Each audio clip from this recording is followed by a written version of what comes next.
All right, so here's how you make a roux in the microwave. Get your 3 cups of flour. This is the way my mom makes her roux. So this is how I'm gonna do it. I'm gonna put this up in some mason jars, and that way when it's still hot, you put them in there and it'll actually seal the jars. And my mom said this is gonna make exactly 1 quart. So I'm gonna put mine in pints. So I should make 2 pints. So use 3 cups of all-purpose flour and 2.5 cups of vegetable oil. And that's about the max you want to make. Mom said if you try to go anything more, it becomes too much to handle. So that's it. Now we'll go ahead and get our whisk, and we'll incorporate this really well. So let me get that done. And just do it for about a minute or so. Like I said, you want to get all the clumps out to make it nice and smooth. And we're going to microwave this on high for 3 minutes. And don't cover it, but you want to keep an eye on it while it's doing it. Make sure it don't bubble over. So 3 minutes, and just let it go. Okay, that was the first 3-minute cook cycle. And nothing's really happening yet, but just get your whisk and go ahead and whisk everything together again. Now we'll go ahead and do it for another 3 minutes.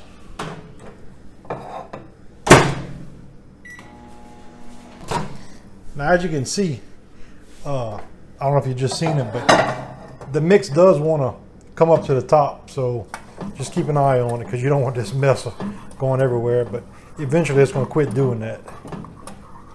But right now it's still doing it. So like I said, just keep an eye on it. And what I started doing every about 30 seconds, I've been opening it up and just kind of stirring it. That way it doesn't puff up too much.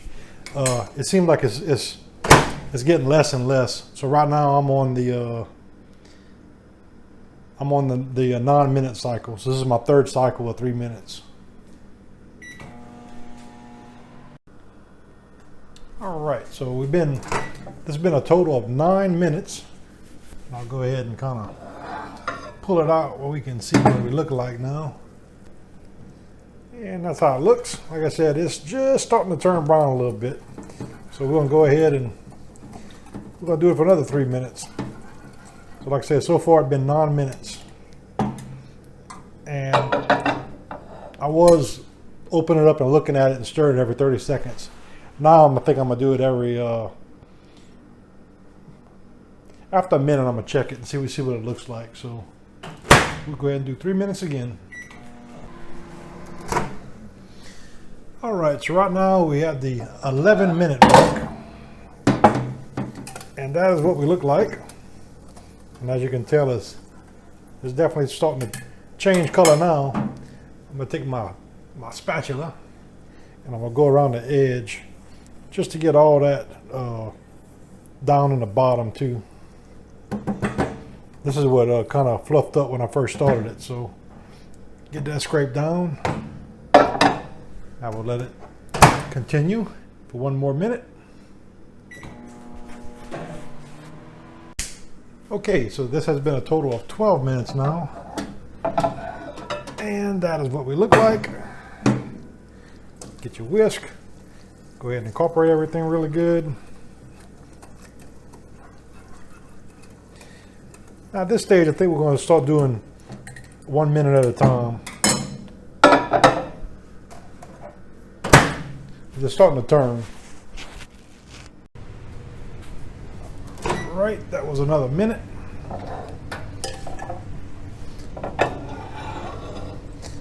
Just gonna leave it mostly in the microwave now and just kind of stir it all together.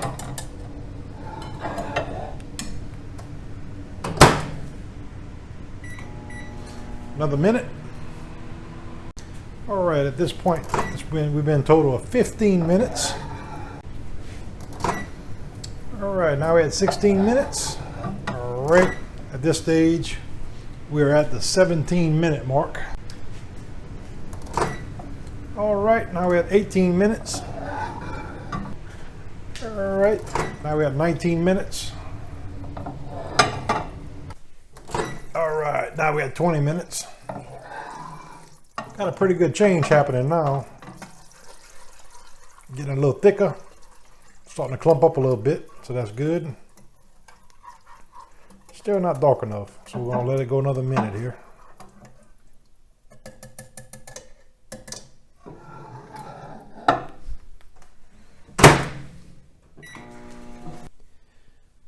So I'd say at the 20-minute mark is where you start really noticing a change. So this is the 21-minute cycle. And as you can tell now, it's starting to thicken up, which is good. That's what you want. It's really starting to incorporate the oil and the flour together now. So we ain't got too much longer now.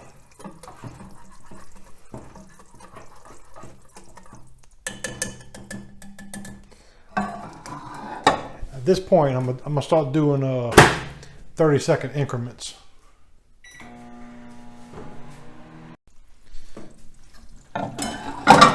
Okay, that was our first 30 seconds.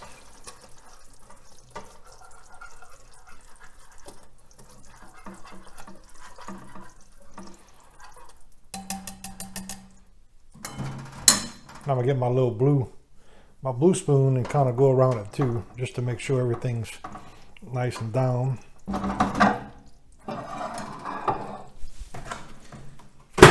And we'll do 30 more seconds.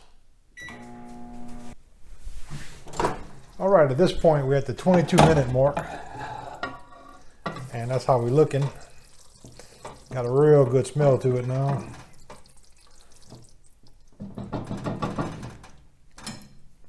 Take my whisk and hit it.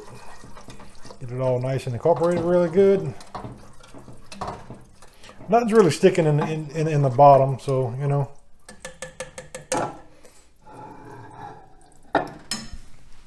We're gonna do 30 more seconds, and I think I'm gonna call it good. And this is how we look.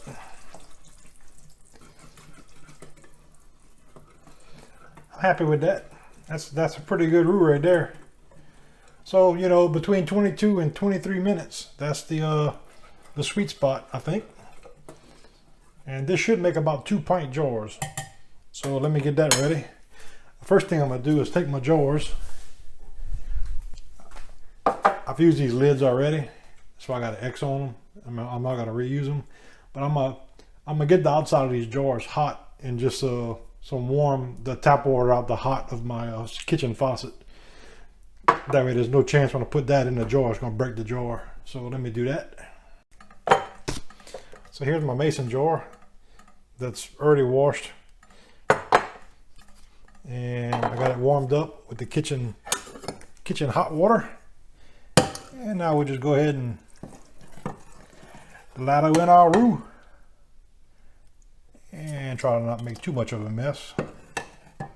Like I said, this is like hot right now, so that's the time to do it. That way the jars will seal once you put the lids on them. And we should make about 2 pints exactly.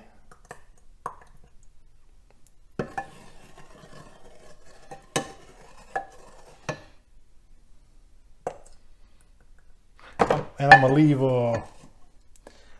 1 inch of headspace.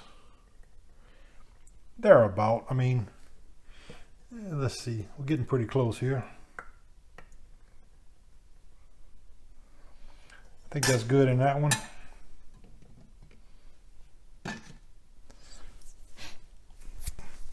And actually, being as that's a little bit grease that got on it, same when you're jarring meat. Get you a little bit of vinegar, and we're just gonna wipe the top of the jar with vinegar where the band goes.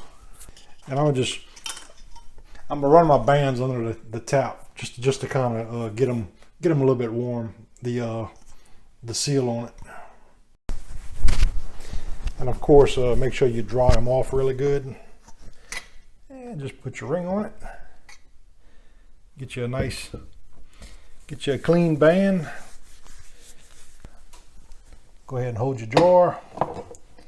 And we don't want to over tighten this, so just basically fingertip tight and just kind of go a little bit more, because as this cools, the air is going to be coming out the jar and it's going to seal the top. That's how that works. So that's it. One's done. Let me do the other one and I'll show you what it looks like once I'm done. Well, there won't be no taste test this time, but I'm pretty happy with it. That turns out pretty good. If you want to, this is one I buy sometimes. This is the Savoy's brand.